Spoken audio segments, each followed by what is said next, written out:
The kiss happened at 2:47 on a Tuesday afternoon, right there in the middle of Rosie's diner, where the coffee was always burnt and the pie was always perfect. Maya had been wiping down table 6 when she heard the rumble, that deep, unmistakable growl of a Harley pulling into the gravel lot. She looked up through the window and saw him, tall, broad-shouldered, covered head to toe in road grime and engine grease, his leather cut dark with oil stains and what might have been blood. He walked in like a man carrying the weight of 1,000 miles, and when his eyes found the woman in the corner booth, the one in the Chanel suit and pearl earrings who'd been nursing the same cup of tea for an hour, something in his face just broke open. He crossed the diner in 4 strides, pulled her up out of the booth like she weighed nothing, and kissed her with the kind of desperation that makes strangers look away and waitresses forget how to breathe. And when they finally broke apart, both of them were crying, and the woman whispered 4 words that would unravel everything Maya thought she knew about love and loss and the roads we take to find our way home. "I thought you were dead." Wait, before the next ride begins, if this story already hit you right in the chest, tell us where you're watching from. To ride with the Brotherhood through the next promise, loss, or redemption, subscribe and join the club. Engines up, back to the road. Maya had been working at Rosie's for 3 years, ever since her own life had fallen apart in spectacular fashion. Divorce, bankruptcy, a daughter who lived 2 states away with a father who decided Maya wasn't mother material. She'd seen everything in this diner. Truckers passing through at 3 a.m. with eyes like dead fish, families on road trips, kids screaming, parents barely holding it together. Lonely people seeking company and refills and small talk, but she'd never seen anything like this. The woman in the corner booth had arrived 2 hours earlier, right when the lunch rush was dying down.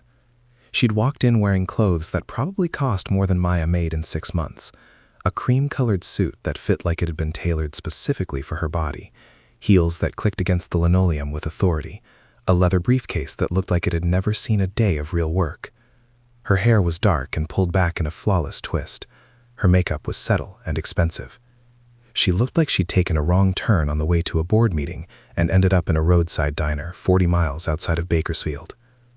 She'd ordered Earl Grey tea, which Rosie didn't have, so Maya had brought her Lipton and apologized.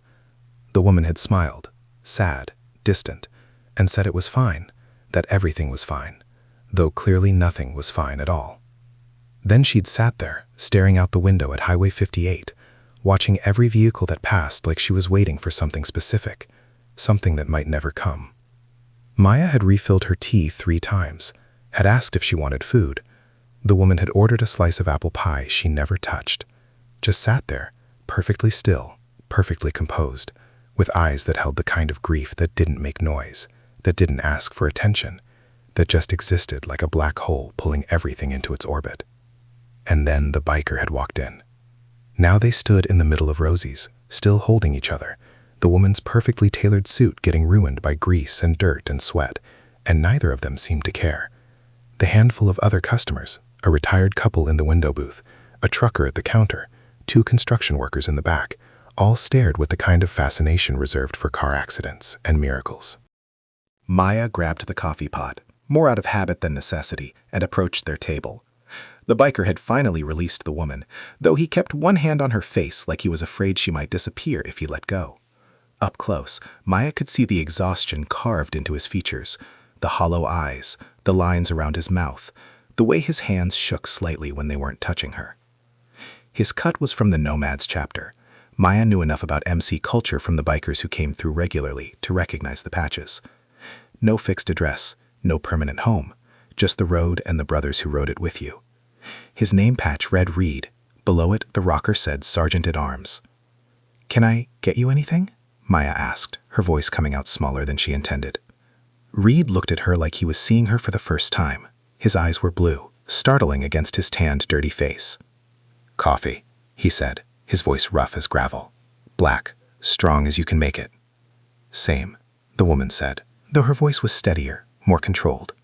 She'd sat back down, sliding to the inside of the booth, and Reed had collapsed across from her like a puppet with cut strings. Maya poured 2 cups, her hands somehow steady despite the way her heart was racing. She could feel the story here, heavy and important, the kind that deserved to be heard even if it was none of her business. "You want food?" she asked Reed. "Kitchen's open for another hour." "Whatever's fastest," he said, not looking away from the woman. "And a phone. I need to make a call." "There's a payphone at the restrooms, but it's broken. You can use the one behind the counter if Rosie says it's okay." "Thank you." Maya walked back to the counter where Rosie stood, arms crossed, eyes sharp. Rosie had owned this diner for 32 years, had seen every kind of human drama play out between these walls. She was 65, built like a fire hydrant, with gray hair she kept short and practical, and a BS detector that could pick up lies from 3 counties away. "What's the story?" Rosie asked quietly. "Don't know yet," Maya admitted, "but it's a big one. They're gonna cause trouble." "No." Maya was surprised by how certain she sounded. "No, this is something else." Rosie nodded slowly, then jerked her chin toward the phone. "Tell him he can use it, and make him a burger, double meat, fries, extra everything. Man looks like he hasn't eaten in a week." Maya relayed the message. Reed made his call while she put in the order, speaking in low tones she couldn't quite make out. When he came back to the booth, the woman, she still didn't have a name, had her briefcase open and was pulling out papers, spreading them across the table with careful precision. Maya tried not to stare, tried to give them privacy, but it was impossible not to watch, not to wonder. The woman's hands were shaking now, the composed mask starting to crack. Reed reached across the table and took both her hands in his, and the gentleness of the gesture, this big, rough man holding her like she was made of glass, made Maya's throat tight. When the food came out, Maya delivered it personally.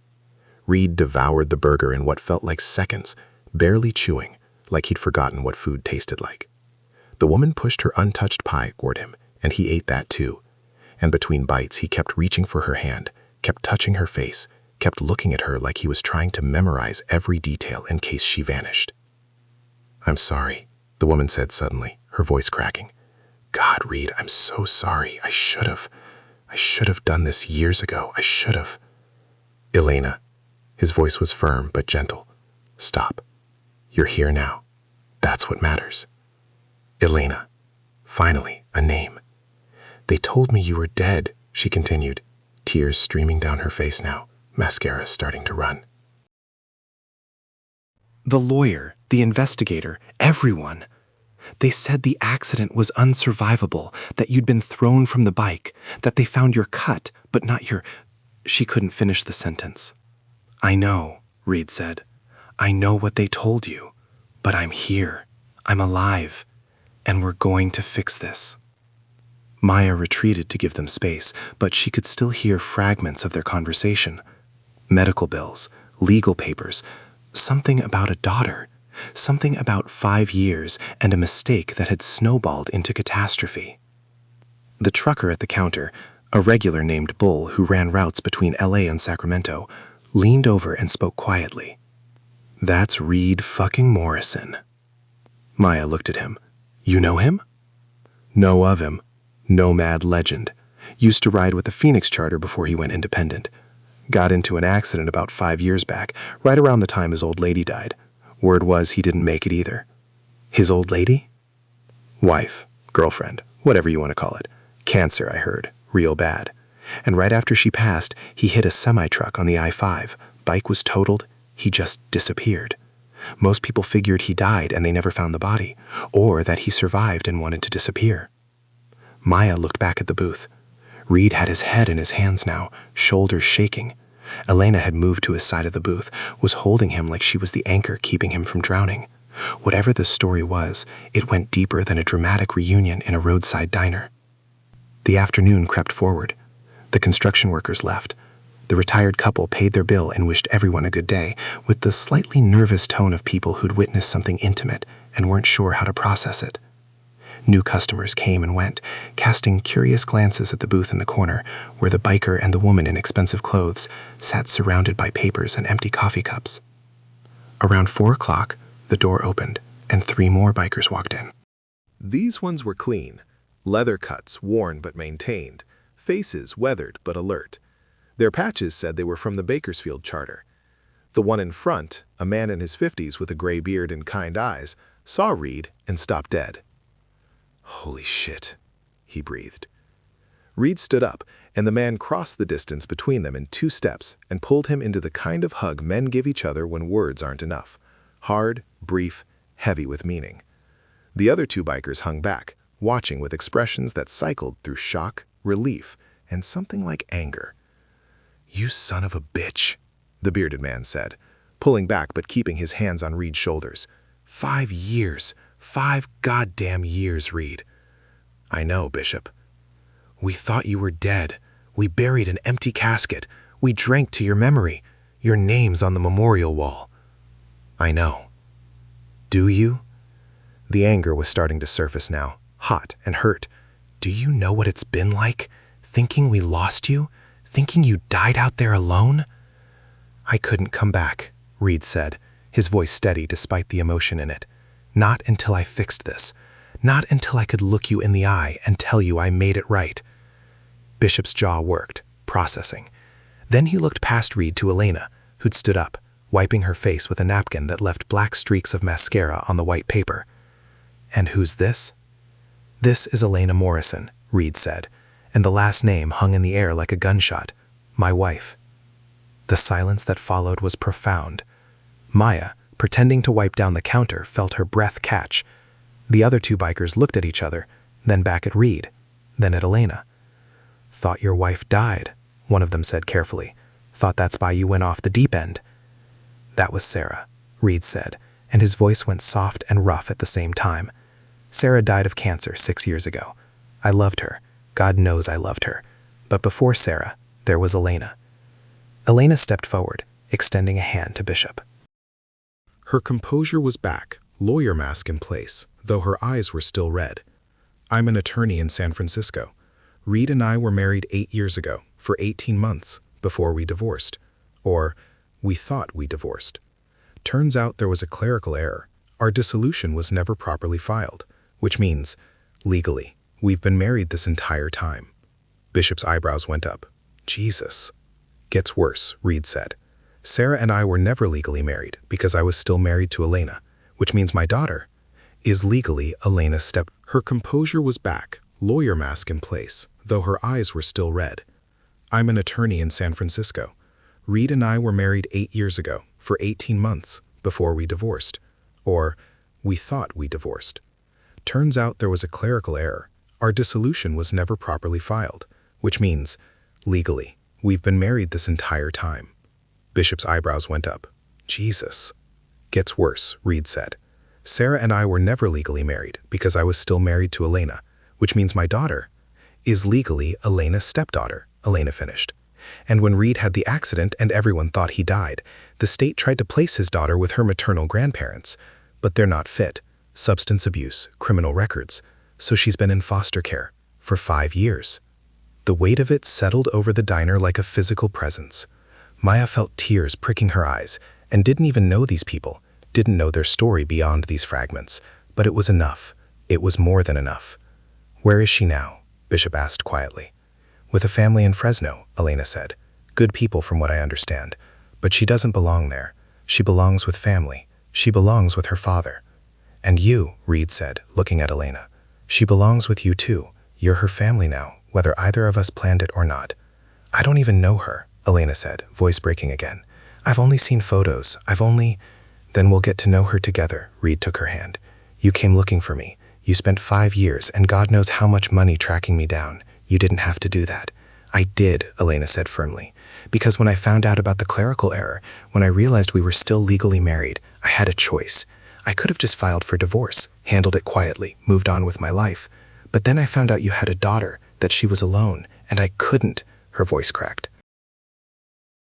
"I couldn't let another child grow up without family. Not if I could do something about it." Maya realized she was crying. Rosie was crying. Even Bull the trucker was wiping his eyes with a paper napkin. Bishop pulled out a chair and sat down heavy.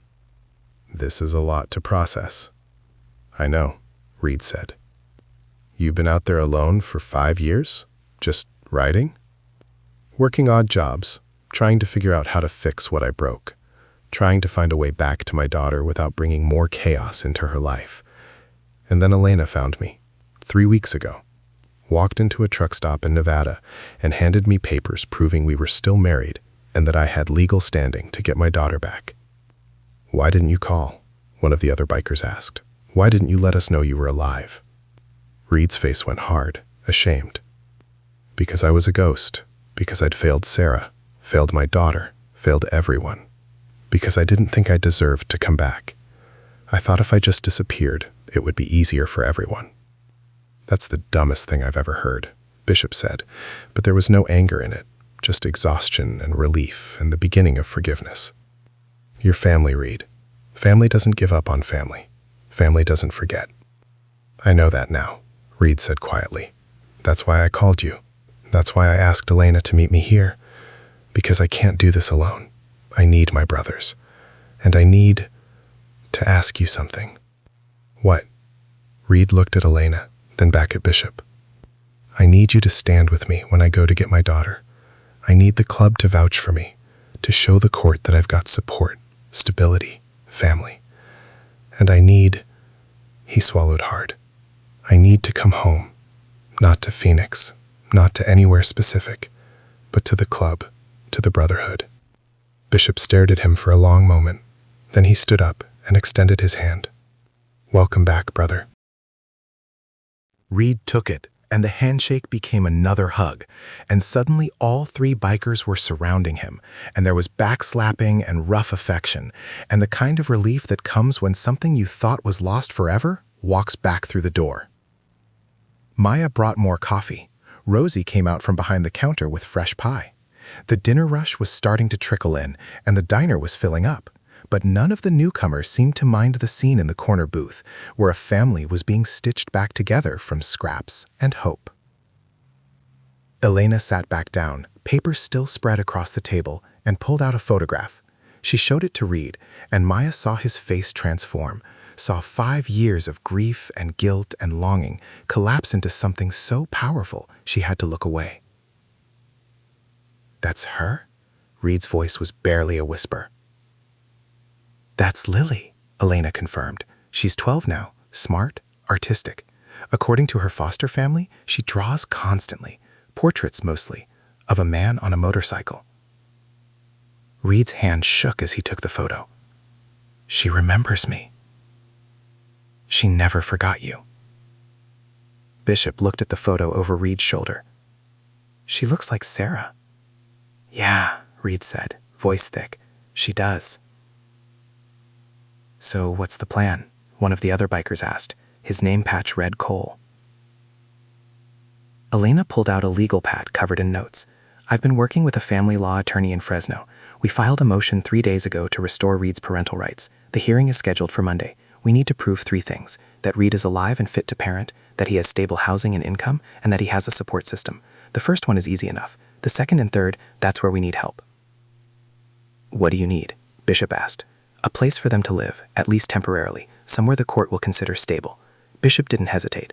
"I got a rental property, 2-bedroom house about 10 minutes from the clubhouse." "Been empty for 3 months since my last tenant moved out. It's theirs." "It'll pay rent," Reed started. "You'll shut up and say thank you," Bishop interrupted. "You can work it off at my shop. You still remember how to turn a wrench?" "Yeah." "Then you'll help me at the garage. Steady income, flexible hours, and you'll be around brothers who can testify to your stability." Bishop looked at Elena. "That work for your lawyer friend?" "That's perfect," Elena said, and Maya could see the gratitude and hope warring in her expression. "What about you?" Cole asked Elena. "You going to move to Bakersfield? Leave San Francisco?" Elena took a breath, and Maya could see the decision being made in real time. This woman who'd built a life in the city, who wore expensive suits and probably made 6 figures, who had every reason to walk away from this complicated mess, looked at Reed with eyes full of determination and said, "Yes, I'm going to be here. For the custody hearing, for Lily, for," she glanced at Reed, "for whatever comes next." "We're still married," Reed said quietly. "But you didn't sign up for this. Didn't sign up for an instant daughter or a life with someone you divorced 8 years ago." "No," Elena agreed. "I didn't. But I also didn't sign up to walk away from a child who needs family. And maybe," she paused, choosing her words carefully, "maybe we don't have to figure out what our marriage means right now. Maybe we just focus on being parents, on giving Lily a home, and we see where it goes from there." Reed nodded, and Maya could see the respect in his eyes, the way he was looking at Elena not as an ex-wife or an obligation, but as a partner, an equal, someone who'd shown up when it mattered most. The evening wore on. More brothers from the Bakersfield charter arrived, summoned by calls and texts, and each one greeted Reed with varying degrees of shock and joy and anger that melted into acceptance. They pulled tables together, ordered food, filled the diner with the rumble of deep voices and rough laughter, and the particular energy that came from men who'd lived hard and loved harder. Maya moved among them, refilling coffee and bringing plates, and listening to stories of rides taken and brothers lost, and the code they all lived by. She learned that Reed had been a legend in the club, fierce in a fight, loyal to a fault, the kind of brother who'd give you his last dollar or take a beating meant for you. She learned that Sarah had been beloved too, that her death had broken something in Reed that everyone thought was permanent. And she learned about Lily, about a little girl who'd lost her mother at 7, her father at 7.5, and had spent the 5 years since then in a system that did its best, but could never replace family. Around 9 o'clock, when the diner was starting to empty out, Maya approached the table with the check. Reed reached for it, but Elena beat him to it, sliding a black credit card across the table. "I got this," she said firmly. "Elena? I spent 5 years looking for you. I can buy you a burger." She smiled, and it was the first real smile Maya had seen from her all day. "Besides, I'm a lawyer. I make more money than you do." Reed laughed, and the sound was startling, genuine and warm, and so different from the haunted man who'd walked in hours earlier. "Fair point." Maya ran the card, brought back the receipt. Elena signed it and added a tip that was more than the entire bill. When Maya saw the number, her eyes went wide. That's too much," she stammered. "No," Elena said, meeting her eyes. "It's exactly right. Thank you for your discretion, for your kindness, for letting us have this space to figure things out." "I didn't do anything." "You did more than you know," Reed added. "Sometimes all people need is someone to witness them. Someone to see them trying to put the pieces back together, and not judge, not interfere, just be there." Maya nodded, throat tight again. She'd served thousands of people in this diner, poured millions of cups of coffee, wiped down countless tables. But she'd never felt like she'd been part of something important until today. As the brothers started filing out, heading to their bikes in the parking lot, Bishop pulled Reed aside. Maya was close enough to hear, but tried not to look like she was listening. "You know this isn't going to be easy," Bishop said quietly. "Getting custody, rebuilding your life, figuring out how to be a father after 5 years gone. It's going to be hard as hell." "I know," Reed said. "And I need to know you're committed, that you're not going to run again when it gets tough." "I'm not running." Reed's voice was steel. "Not ever again. I ran once and it cost me 5 years with my daughter. I won't make that mistake twice." Bishop studied him for a long moment, then nodded. "All right, then let's bring her home." The custody hearing was held in Fresno County Family Court on a Monday morning that dawned clear and cold. Maya knew about it because she'd become invested, had asked Elena for updates when she came back to the diner 3 times over the following week to meet with Reed and plan their strategy. Rosie had taken to calling them the lovebirds, which made both Reed and Elena blush and insist they were just figuring things out, taking it slow, focusing on Lily. But Maya could see it, the way they gravitated toward each other, the way their conversations flowed easier each time, the way Reed looked at Elena like she was the answer to a question he hadn't known he was asking. On the morning of the hearing, Maya showed up to work early and found Rosie already there, making a special batch of cinnamon rolls that she claimed were for the lunch rush, but Maya knew were really for Reed and Elena when they stopped by after court. "Think they'll win?" Maya asked, tying on her apron. "They better," Rosie said gruffly. "That little girl deserves her family." The morning crawled by. Maya kept checking her phone, waiting for a text from Elena. They'd exchanged numbers after the 3rd visit, when Elena had asked Maya if she'd be willing to testify about Reed's character if needed. But no messages came, and the lunch rush hit, and Maya forced herself to focus on her job. At 2:15, the door opened, and Reed walked in. He was alone. Maya's heart sank. She saw the same fear in Rosie's face. But then Reed smiled, bright and true and full of so much joy that Maya knew before he said a word. "We got her," he said simply. "Emergency custody granted. Full hearing scheduled for next month, but the judge saw that Lily wanted to be with me, saw that I had stable housing and employment and support. She's coming home. Today. Right now." The diner erupted in cheers. Even the customers who had no idea what was happening clapped and whistled. Maya ran around the counter and hugged Reed, grease stains and all, and he hugged her back and lifted her off her feet. "Where's Alina?" Maya asked when he set her down. "She went with the caseworker to get Lily. They're meeting us at the house in an hour. He looked around the diner, at Rosie and Maya and Bull, who was at his usual spot at the counter. "I wanted to come here first, to the place where it all started coming back together, to say thank you." "You don't need to thank us," Rosie said, but her voice was rough with emotion. "Yeah, I do. You gave us space, gave us coffee and pie and a place to figure out how to be a family again. That matters." Rosie came around the counter and did something Maya had never seen in 3 years of working there. She hugged a customer, pulled Reed down to her level and held him tight and said, "You bring that little girl by sometime. I want to meet her." "I will," Reed promised. "I absolutely will." He left after that, had to meet the brothers at the house to make sure everything was ready. But before he walked out, he turned back and looked at Maya. "That thing you said about witnessing. You were right. Sometimes people just need someone to see them, really see them, in their lowest moment. Thank you for seeing us." Maya couldn't speak, just nodded, and Reed walked out into the afternoon sun and climbed onto a shovelhead and rode away toward the home he'd just been given back. 3 weeks later, on a Saturday afternoon, Reed and Elena came back to the diner. And this time, they brought Lily.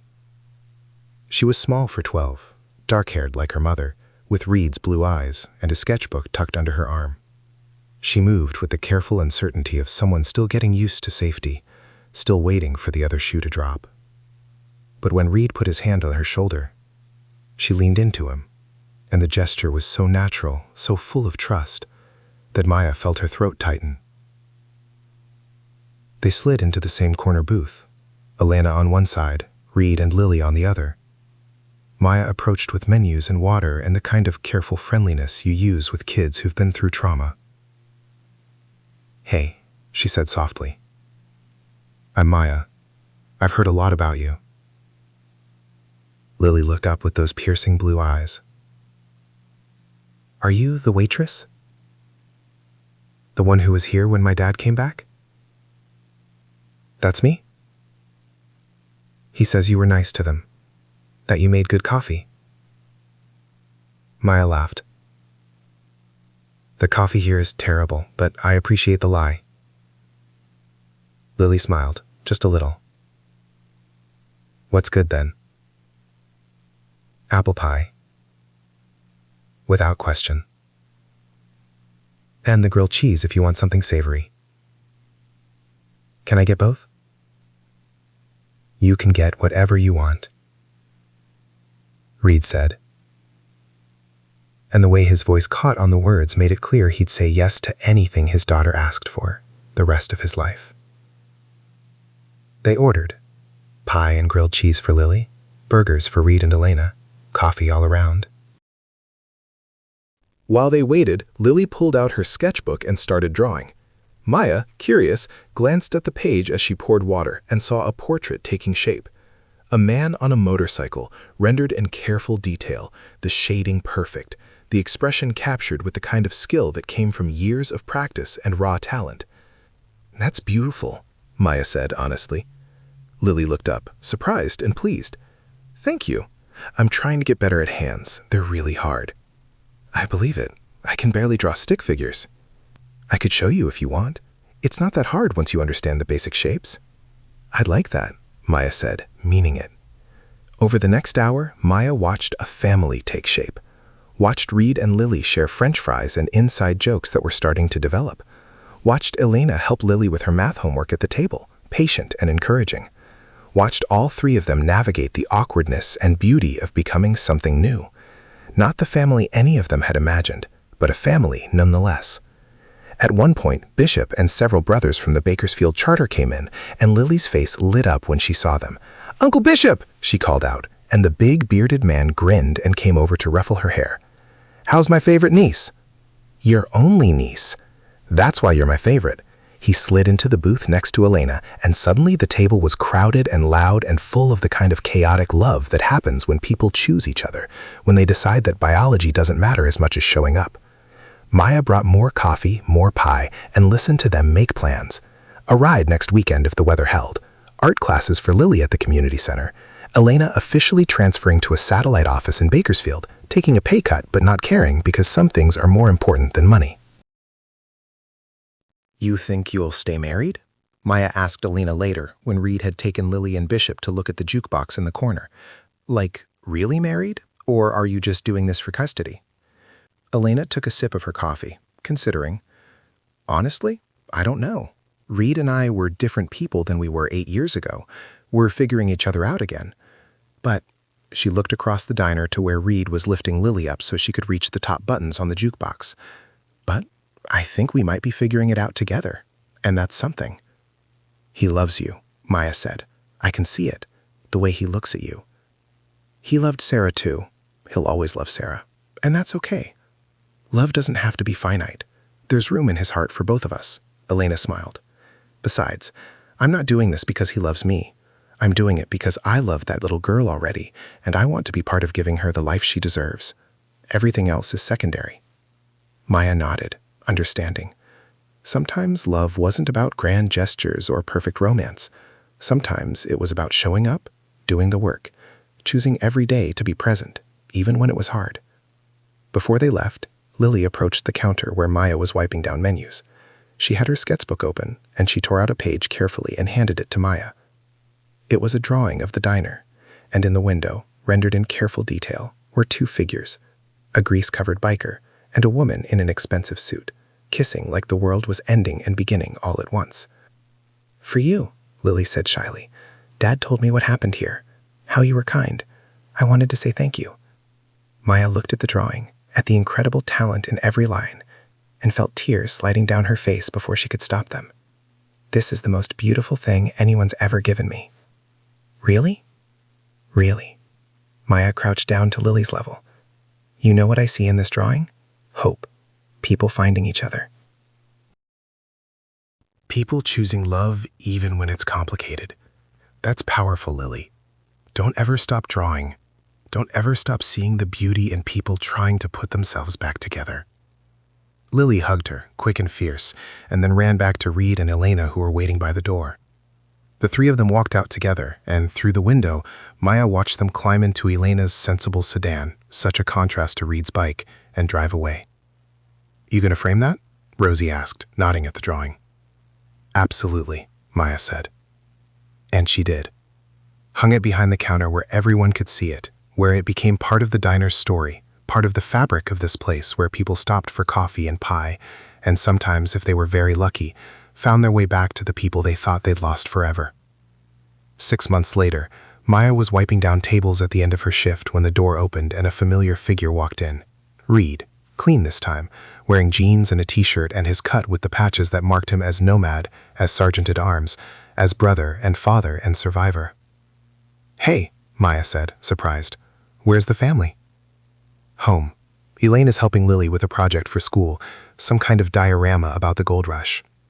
He slid onto a stool at the counter. "I actually came to talk to you." Maya poured him coffee without asking, the ritual familiar now.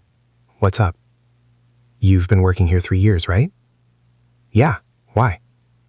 "You like it?" Maya shrugged. "It pays the bills. I've had worse jobs." "But you're not happy." It wasn't a question. Maya looked at him, at this man who'd walked into her diner broken and had somehow put himself back together, and found she didn't want to lie. "No. Not really. But happiness is a luxury. I've got a daughter to support, an ex-husband who sends money when he feels like it, bills that don't stop coming. I don't get to chase happiness. I get to chase survival." Reed nodded slowly. What if I told you there was another option?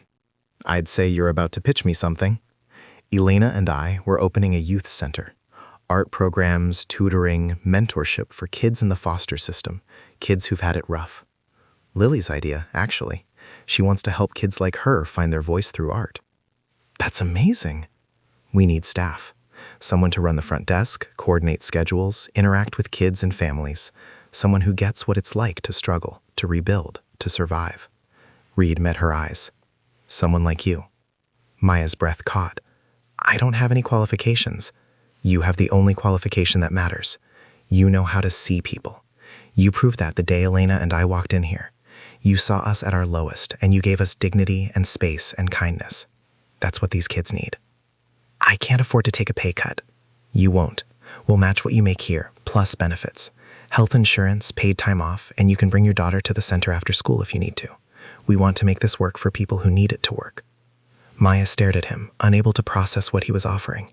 A job that mattered, a chance to be part of something bigger than herself. The possibility that maybe, just maybe, she could be more than just a woman serving coffee while her life passed by. Why me? She asked finally. Because you were there, Reed said simply.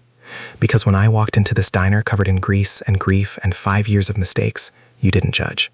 You just poured coffee and let us be human. That's rare, and it's exactly what we need. Maya looked around the diner, at Rosie behind the counter, who'd given her a job when no one else would, at the familiar stains on the floor, the pictures on the walls, the booth in the corner where magic had happened and she'd been lucky enough to witness it. Then she looked back at Reed. When do I start? He smiled. Whenever you're ready. 1 year after the kiss in the diner, Maya stood in the youth center at the grand opening ceremony. The building was modest, a converted warehouse in downtown Bakersfield. But inside, it was bright and warm and full of possibility. Art supplies lined the walls. Computers sat ready for tutoring sessions. A small library occupied one corner, books donated by everyone they knew. Lily cut the ribbon with Elena and Reed flanking her, all three of them grinning for the cameras. The local news was there. The Bakersfield Charter was there, brothers in their cuts standing proud. Parents and kids from the foster system were there, curious and hopeful. And Maya was there, at the front desk with her name tag that read, Maya Chen, Program Coordinator, watching another chapter begin. Her daughter visited every Tuesday after school, had made friends with Lily, the two of them drawing together in the art room while Maya worked. Her ex-husband had actually started sending consistent child support after Maya got a lawyer, a favor from Elena, who refused to charge her.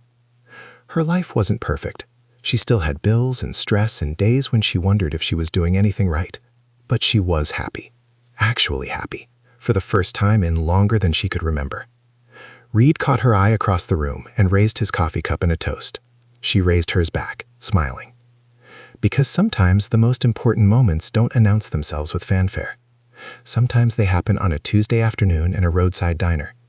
Sometimes they start with a kiss between a grease-covered biker and a woman in an expensive suit. Sometimes they're witnessed by a waitress who's just trying to get through her shift. And sometimes, if you're paying attention, if you're brave enough to see people in their moments of breaking and healing, those moments change everything, not just for the people involved, but for everyone they touch. Every ripple spreading outward, every choice creating possibilities that didn't exist before. Maya looked around the youth center, at the kids exploring, at the families hoping, at Reed and Elena and Lily every ripple spreading outward, every choice creating possibilities that didn't exist before. Maya looked around the youth center, at the kids exploring, at the families hoping, at Reed and Elena and Lily standing together, like they'd always been meant to be a family, and knew that she'd been part of something important. But she'd witnessed something true. That sometimes the road home is longer than anyone expects. But when you finally arrive, when you finally find the people who see you and choose you and stand with you, it's worth every mile. The engines would roar again tomorrow. The road would call, as it always did. But today, in this moment, there was just joy and new beginnings, and the understanding that family, real family, wasn't about blood or marriage certificates or perfect circumstances.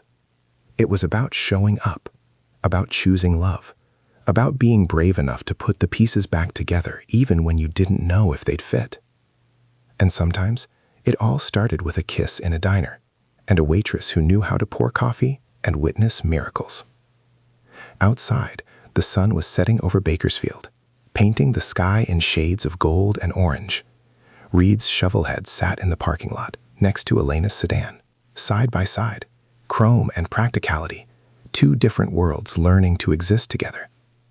And inside, a family, built from scraps and hope and the kind of love that survives paperwork errors and 5-year disappearances and every kind of odds, celebrated not the fairy tale ending, but the messy, beautiful beginning that came from people refusing to give up on each other. Maya poured coffee for the guests, smiled at the kids, answered questions about programs and schedules, and felt something she hadn't felt in years: purpose. The knowledge that she was exactly where she was supposed to be, doing exactly what she was meant to do. Because that's what happens when you pay attention to the moments that matter. When you witness other people's courage and let it inspire your own. When you realize that you don't have to have all the answers, or be perfect, or have your life completely together to make a difference. You just have to show up, pour the coffee, be kind.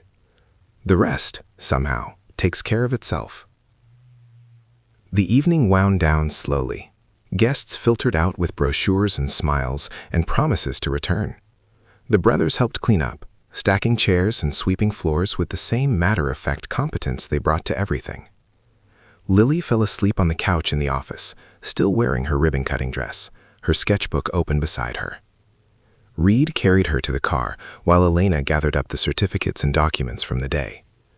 Maya locked up, turning off lights and checking windows, and stepped out into the cool night air. The parking lot was mostly empty now, just Reed's bike, Elena's sedan, and Maya's old Honda that had seen better days but kept running through sheer stubbornness. "Thank you," Elena said, appearing beside her, "for everything, for being here, for taking a chance on us." "Thank you for giving me one," Maya replied. They stood there for a moment in comfortable silence, two women who'd been strangers a year ago, now bound by choices and witness, and the understanding that sometimes the most important thing you can do is be present for someone else's transformation. "See you Monday?" Elena asked. "See you Monday," Maya confirmed. She watched them drive away, Reed leading on his bike, Elena following in the sedan with Lily asleep in the back seat, and felt gratitude so profound it was almost painful. For the job, for the chance, for the reminder that life could surprise you, could offer second chances when you least expected them. She climbed into her Honda and started the engine. The radio came on, playing some song she didn't know, and she drove home through the Bakersfield night, past the diner where it had all begun, past the clubhouse where the brothers were probably gathering for their Thursday night ritual, past all the familiar landmarks of a life she was still building. When she got home, her daughter was waiting up, watching TV with the babysitter. Maya paid her, sent her home, and curled up on the couch with her girl. They watched cartoons together, her daughter's head on her shoulder, and Maya thought about roads and journeys and the way people could appear in your life like miracles disguised as customers. "Mom?" her daughter asked sleepily. "Are you happy?" Maya thought about it, about the diner and the youth center and the family she'd watched piece itself back together, about the drawing that still hung behind Rosie's counter, about Reed's words, "Sometimes people just need someone to witness them." "Yeah, baby," she said softly. "I really am." And in a diner 40 miles outside of Bakersfield, in a youth center and a converted warehouse, in a modest house where a biker and a lawyer and a 12-year-old artist were learning to be a family, in all the spaces where people were trying to heal and grow and choose love, the echo of that Tuesday afternoon kiss still reverberated. Because some moments are too big to contain, they spill out into the world, changing everything they touch, creating possibilities where none existed before. All because a grease-covered biker walked into a diner, found the woman he thought he'd lost, and kissed her like coming home. And a waitress named Maya was there to see it, to witness it, to pour the coffee and hold the space, And remember that even in the smallest gestures, a refilled cup, a kind word, the decision not to look away, we have the power to change lives. The engines would roar again tomorrow. But tonight, there was only peace and gratitude and the understanding that sometimes the most important thing we do is simply show up for each other's stories and trust that the road will take us exactly where we need to be. It was about showing up, about choosing love, about being brave enough to put the pieces back together even when you didn't know if they'd fit. And sometimes, it all started with a kiss in a diner and a waitress who knew how to pour coffee and witness miracles. Outside, the sun was setting over Bakersfield, painting the sky in shades of gold and orange. Reed's shovelhead sat in the parking lot next to Elena's sedan, side by side, chrome and practicality, two different worlds learning to exist together. And inside, a family, built from scraps and hope and the kind of love that survives paperwork errors and 5-year disappearances and every kind of odds, celebrated not the fairy tale ending but the messy, beautiful beginning that came from people refusing to give up on each other. Maya poured coffee for the guests, smiled at the kids, answered questions about programs and schedules, and felt something she hadn't felt in years. Purpose. The knowledge that she was exactly where she was supposed to be, doing exactly what she was meant to do. Because that's what happens when you pay attention to the moments that matter, when you witness other people's courage and let it inspire your own, when you realize that you don't have to have all the answers or be perfect or have your life completely together to make a difference. You just have to show up, pour the coffee, be kind. The rest, somehow, takes care of itself. The evening wound down slowly. Guests filtered out with brochures and smiles and promises to return. The brothers helped clean up, stacking chairs and sweeping floors with the same matter-of-fact competence they brought to everything. Lily fell asleep on the couch in the office, still wearing her ribbon-cutting dress, her sketchbook open beside her. Reed carried her to the car while Elena gathered up the certificates and documents from the day. Maya locked up, turning off lights and checking windows, and stepped out into the cool night air. The parking lot was mostly empty now, just Reed's bike, Elena's sedan, and Maya's old Honda that had seen better days but kept running through sheer stubbornness. "Thank you," Elena said, appearing beside her. "For everything. For being here. For taking a chance on us." "Thank you for giving me one," Maya replied. They stood there for a moment in comfortable silence, two women who'd been strangers a year ago, now bound by choices and witness, and the understanding that sometimes the most important thing you can do is be present for someone else's transformation. "See you Monday?" Elena asked. "See you Monday," Maya confirmed. She watched them drive away, Reed leading on his bike, Elena following in the sedan with Lily asleep in the back seat, and felt gratitude so profound it was almost painful. For the job, for the chance, for the reminder that life could surprise you, could offer second chances when you least expected them.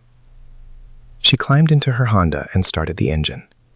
The radio came on, playing some songs she didn't know, and she drove home through the Bakersfield night, past the diner where it had all begun, past the clubhouse where the brothers were probably gathering for their Thursday night ritual, past all the familiar landmarks of a life she was still building. When she got home, her daughter was waiting up, watching TV with the babysitter. Maya paid her, sent her home, and curled up on the couch with her girl. They watched cartoons together, her daughter's head on her shoulder, and Maya thought about roads and journeys and the way people could appear in your life like miracles disguised as customers. "Mom?" her daughter asked sleepily. Are you happy? Maya thought about it. About the diner and the youth center and the family she'd watched piece itself back together. About the drawing that still hung behind Rosie's counter. About Reed's words. Sometimes people just need someone to witness them. "Yeah, baby," she said softly. "I really am." And in a diner 40 miles outside of Bakersfield, in a youth center and a converted warehouse, in a modest house where a biker and a lawyer and a 12-year-old artist were learning to be a family, in all the spaces where people were trying to heal and grow and choose love, the echo of that Tuesday afternoon kiss still reverberated. Because some moments are too big to contain. They spill out into the world, changing everything they touch, creating possibilities where none existed before. All because a grease-covered biker walked into a diner, found the woman he thought he'd lost, and kissed her like coming home. And a waitress named Maya was there to see it, to witness it, to pour the coffee and hold the space, and remember that even in the smallest gestures, a refilled cup, a kind word, the decision not to look away, we have the power to change lives. The engines would roar again tomorrow, but tonight there was only peace and gratitude, and the understanding that sometimes the most important thing we do is simply show up for each other's stories and trust that the road will take us exactly where we need to be.